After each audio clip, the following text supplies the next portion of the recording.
Әйелі бақытты өмірін көтере алмай, күйеуінің көзіне шөп салып, отбасын ойран етеді. Сәлем достар, сіздермен Кино Тайм каналы.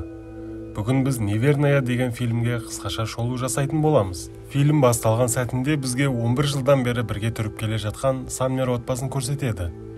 Олар Нью-Йорк қаласында тұрады. Басты рөлдерде Эдвард Самнер және оның әйелі Конни Самнер, және олардың 8 жасар баласы Чарли. Олардың өмірлері тып-тыныш. Әйел тек үйінде, баласын мектебіне апарып алып келеді. Тамағын істеп, күйеуін жұмысына шығарып салады. Ал күйеуі болса, отбасым жақсы тұрсын, ештеңеден қысылмасын деп тоқтамай жұмыс істеп, оларды асырап жүрген жігіт. Бір күні Конни қалаға барса, ауа райы бірден өзгеріп, қатты жел болып кетіп, үйіне қайтуға такси таппай қалады. Бір кезде Пол деген жігіт үйіне қайтып бара жатып, Конни екеуі соғысып, заттарын түсіріп алады. Орындарынан тұрып, заттарын жинап болғаннан кейін, Конни: "Маған такси табуға көмектесші" дейді.